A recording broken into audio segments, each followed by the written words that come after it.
Voici Magritte. Alors, c'est une photographie prise à Lessines. Elle n'est pas prise par Magritte qui se trouve à droite sur la photo, Georgette à gauche et Skutner qui était son meilleur ami. J'avais mis en exergue de mon livre une très belle phrase de Skutner: l'essentiel est d'assister au déroulement de sa propre vie. Et c'est ce qu'a fait Magritte, à mon avis, en s'autophotographiant toujours. Ça, c'est une photographie faite en 1928 au Perreux-sur-Marne, où il a vécu 3 ans avant de se bagarrer avec Breton, Place Blanche. Regardez bien quand même qu'il y a un modèle, en fait, qui est une dame qui vit toujours aujourd'hui, j'ai oublié son nom, je le dis dans mon livre, couchée sur la cheminée. Ce qui est quand même rare, à mon avis, de voir quelqu'un couché sur la cheminée, qui est en train de dormir, qui crée quand même un rapport d'étrangeté, sans doute lié en référence au film de Feuillade. Et l'homme de dos que vous voyez, eh bien, c'est Magritte lui-même. Et on va retrouver cette figurine qu'il compose avec un manteau normal et un chapeau normal, et pas encore le chapeau melon, dans un tableau. Et là, effectivement, à la fois Magritte servait de modèle à lui-même, c'est sans doute Georgette qui a pris la photo, à la fois pour ses tableaux, et en même temps, lorsqu'il faisait une photographie, inventait un monde. Et là, nous sommes quand même par rapport à Thierry, pour lequel il a souvent posé, comme je vous le disais, dans un monde plus plastique, c'est-à-dire qu'au fond, Magritte, on le sait, est un peintre d'idées, et c'est aussi un photographe d'idées. Mais en même temps, il photographie avec rien du tout. Quoi de plus simple que de dire à une jeune fille, puisque je crois qu'elle a à l'époque 14 ans, couche-toi sur la cheminée, ferme les bras, ferme les yeux et dors. Et puis en même temps, de se servir à créer cette silhouette énigmatique de dos, on va retrouver souvent le dos chez Magritte, qui en même temps va lui servir de figure dans un de ses tableaux. Et nous sommes justement dans une image étrange, magricienne, par l'hypnotisme qu'elle produit. Il n'y a pas de déchet dans le regard de Magritte. Chaque photo est utile. Alors là, vous savez qu'au retour de Paris, il a habité rue Esseguem. Il pose lui-même dans son jardin, où on peut aller d'ailleurs. Dans cette petite maison, il habitait au rez-de-chaussée. C'est là qu'il peignait, avec cette fameuse cuisine où il y avait plus de lumière, où il ne faisait pas froid. Il y a eu 2 versions de cette photographie. Une où il pose avec la canne dans la main gauche et une où il pose avec la canne dans la main droite. J'explique longuement dans le livre la fonction de cette photo. Donc c'est Magritte lui-même qui pose. C'est quand même très extraordinaire.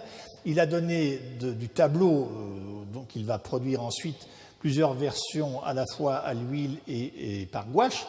Et en fait, c'est lui qui a peint cette sorte de bizarre tableau d'une maison avec des sortes de nuages, une sorte de personnage à la Elephant Man, qui rit sous cape avec ce bizarre chapeau, cette canne, dans ce jardin avec son chien à droite qui le regarde.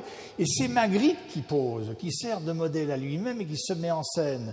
Et en même temps, dans une des figures du tableau qu'il en fera, vous le savez, le buste du personnage est remplacé par une cage. Et au fond, c'est peut-être une sorte de moquerie aussi, peut-être de la photographie, en allant chercher au second degré. Mais il existe chez Magritte, dans toutes ses photographies au premier degré, attention, le petit oiseau va sortir. De toute façon, la photographie, dans sa robustesse, dans son humour même, est une photographie profondément surréaliste et faite avec une simplicité déroutante, surtout évidemment lorsqu'on sait que c'est Magritte lui-même qui pose dans son jardin. Alors ça, évidemment, c'est une photo faite au Perreux-sur-Marne, la tentative de l'impossible. C'est un de ses tableaux les plus connus. Vous savez que sur le tableau, Georgette est nue et Magritte, en costume civil 3 pièces, qui est donc le peintre, peint un portrait inachevé. C'est bien sa femme qui pose. Qui d'autre que sa femme pourrait poser nue pour Magritte? Alors, il y a eu plusieurs versions de cette photographie pour ce tableau si célèbre et si beau d'ailleurs.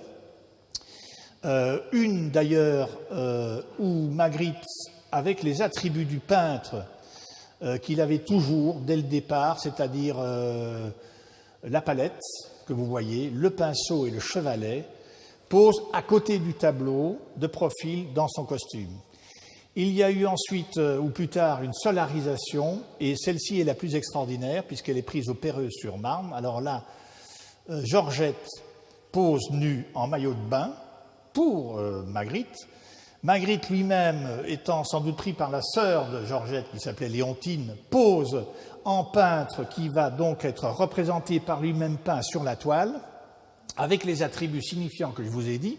Vous savez qu'en peinture, Magritte, qui s'est énormément auto-représenté en photographie, n'a fait que 5 autoportraits dans toute son œuvre qui compte 3800 toiles. Seulement 5 autoportraits. Et il pose avec les fameuses charentaises que l'on a vues tout à l'heure. Et voilà comment, à la fois pour servir de modèle, Magritte fait à la fois un portrait de la création, un portrait d'un couple uni, puisqu'on dit beaucoup qu'évidemment, il n'a représenté que Georgette, ce qui n'est pas tout à fait exact. Et en même temps, je pense une photographie pleine d'humour qui démystifie en même temps le peintre petit bourgeois, bien à l'aise dans ses charentaises. Et ça rend justement la photographie beaucoup plus étonnante, beaucoup plus surprenante, beaucoup plus vraie. Et bien voilà, un peintre de génie qui peint son modèle unique sur le modèle lui-même. Photographie totalement magnifique, surtout quand vous savez qu'évidemment, c'est une photographie qui en réalité a exactement 14 cm de haut et que c'est une toute petite photographie unique qui est devenue, je dirais, une icône évidemment magricienne de son œuvre. Alors ça, c'est le jeune Magritte à 16 ans, justement à l'Académie, ça aurait pu être ici. Et c'est ce que je vous disais tout à l'heure. Vous retrouvez déjà un Magritte qui, plus tard, d'ailleurs, dans certaines images, va jouer comme ça un personnage un peu satanique, aux yeux charbonneux. Vous retrouvez déjà ce personnage à la coiffure gominée en arrière, au col cravate, la cigarette, une fois de plus. Magritte qui se demande ce qu'il va devenir. Il n'a pas encore tout à fait trouvé son style, à 16 ans, c'est normal. Il va d'abord passer par la période abstraite avant de passer par la période policière, je dirais, en 1925, et puis de vraiment trouver alors au Péreux, justement, à partir de l'Assassin menacé, le monde magricien qu'on lui connaît. Et donc là, c'est déjà lui, à travers cet autoportrait posé, peut-être déclencheur à retardement, ce qui prouve qu'il a toujours utilisé la photographie dès son plus jeune âge, et qui est une mise en question, je dirais, de lui-même, avec déjà tous les attributs qu'on lui retrouvera ensuite. Donc au fond, grâce à cette photographie, c'est vrai, anecdotique, au fond, elle atteste et elle étaye la cohérence extraordinaire de l'œuvre plastique de Magritte, de l'œuvre picturale, mais aussi de l'œuvre photographique, à mon sens aussi importante que l'œuvre picturale. Alors ça, c'était l'affiche, en fait, c'est la photo qui a servi d'affiche à l'exposition des Beaux-Arts. C'est une photographie qui était donc au photomaton. Le photomaton a été inventé en 1923 par un Américain. La définition même du photomaton, c'est que personne ne prend la photo, c'est une machine qui vous photographie. L'auteur en photographie n'existe pas, semble dire Magritte. Ce qui compte, c'est l'invention du sujet. Et ce qui est génial dans cette photographie, qui est minuscule, hein, comme un photomaton, elle est unique au monde. Elle est déchirée comme telle, d'ailleurs. C'est que Magritte, en cabine de photomaton, il a fait plusieurs photographies dans la même séance, il y en avait 6 à l'époque, a ce coup de génie totalement saisissant, simplement aussi de dilater les yeux et puis d'ouvrir la bouche. Et ce cri qu'il pousse, que nous n'entendons pas, c'est le cri de saisissement, de stupeur que normalement chaque spectateur devrait avoir devant une œuvre surréaliste lorsqu'elle est parfaitement accomplie. Et Magritte incarne simplement dans cette cabine de photomaton le saisissement génial que l'on devrait toujours ressentir de stupeur devant chacune de ses œuvres à venir. Voilà une photographie absolument irremplaçable qui est pour moi un chef-d'œuvre absolu et de l'autoportrait et de la photographie même, puisque c'est vraiment un acte photographique en tant que tel. Il l'a imaginé, elle est unique, c'est un autoportrait et en même temps c'est un portrait d'idée. Magnifique composition de Magritte, s'appelle L'ombre et son ombre.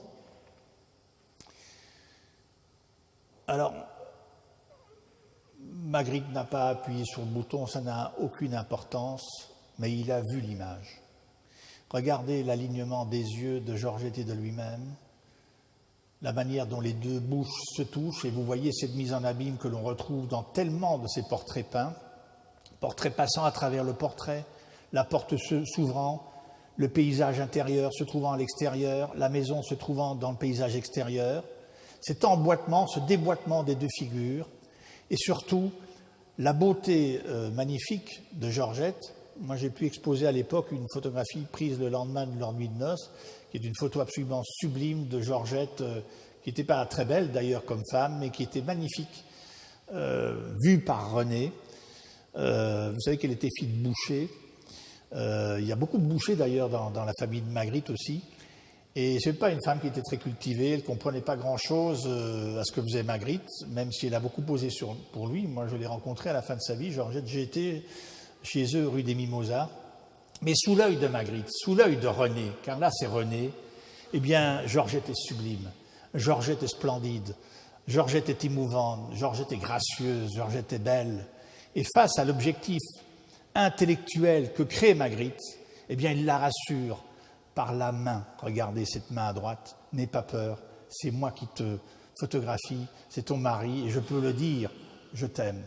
C'est à la fois une photographie d'amour pur, ils sont mariés depuis très peu de temps, et c'est une composition simplement devant ce petit rideau de théâtre, totalement magnifique, de la symbiose d'un couple et de l'image duel que forme le couple, avec tendresse et beauté.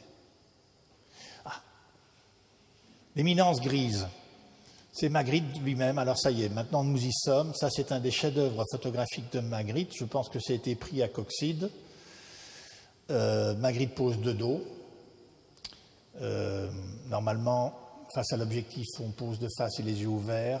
Magritte tourne le dos à l'objectif dans son vilain maillot de bain noir comme on portait à l'époque.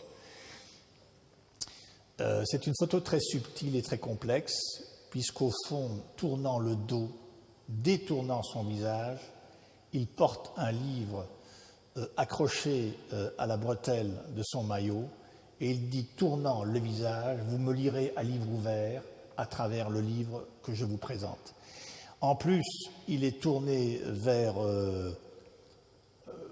à contrario du soleil, et au-delà du livre qui fait sens et qui dit aussi, mon livre, mon œuvre est une œuvre littéraire entrée dans ma peinture, je regarde et je me projette sur mon ombre.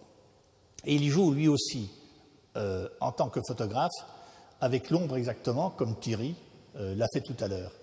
Et donc je pense que nous sommes évidemment dans une composition photographique parfaite, absolument pensée, étonnante, avec en plus ce bonheur qu'on a à se trouver à ce que tous les surréalistes, et Magritte très particulièrement, appelaient la côte belge. C'est à la fois une photographie qui respire l'énigme et qui respire l'intelligence, dans un paysage à la portée de chacun. C'est Paul Nouget que nous avons vu tout à l'heure. Il est rare quand même de se retrouver à la plage avec un jeu d'échecs. Alors peut-être Magritte met-il en échec sa propre peinture, qui est en échec à ce moment-là puisqu'il n'a aucun succès. En même temps, il joue aux échecs, il perd de l'argent aux échecs, et d'ailleurs il jouait très mal. Il a beaucoup joué au Sirio, il a joué avec Marcel Duchamp, qui lui par contre était un extraordinaire joueur d'échecs. Et Paul Nouget était un très grand joueur d'échecs. Vous retrouvez quand même la pipe, emblème magricien s'il en est, et Nouget a écrit plusieurs livres sur les échecs et tenait une chronique sur les échecs dans le soir. Et alors à travers toutes ces citations comme ça cumulées, très ludiques, qui sont des clins d'œil entre eux, il y a aussi la manière de dire révéler ou montrer son visage ne sert à rien, toute mise en exposition est un échec flagrant. Et l'échec, vous savez que Magritte a beaucoup écrit les mots dans sa peinture, eh bien l'échec est l'échiquier écrit ici, noir sur blanc, l'échec de la peinture. Voilà une photographie absolument géniale, avec une idée toute simple. Dites à votre meilleur ami Paul Nouget d'arriver avec une pipe en imperméable sur la plage de Coxyde. Au lieu de sourire à l'objectif, tu dis « mets l'échiquier à hauteur de ton visage ». Ça se fait en 2 secondes et vous avez une photographie absolument extraordinaire. Ça, c'est le génie de Magritte, c'est-à-dire en fait, il s'amuse à le faire. En 1 seconde, ça ne prend pas de temps. C'est une idée foudroyante et on est au cœur même du surréalisme. Il ne le fait qu'avec la photographie de manière aussi quintessentielle. Magritte qui pose les yeux fermés, Il est plus âgé, on reconnaît la permanence des attributs vestimentaires. Vous voyez cette sorte de rideau qui s'effondre derrière. Raoul Hubac en fera une solarisation. On revient à cette mathématique magricienne qui est de dire n'ouvrez pas les yeux, on regarde à l'intérieur de soi-même, l'œil ne découvre rien, l'œil renvoie le regardeur au regard qu'il a en lui-même.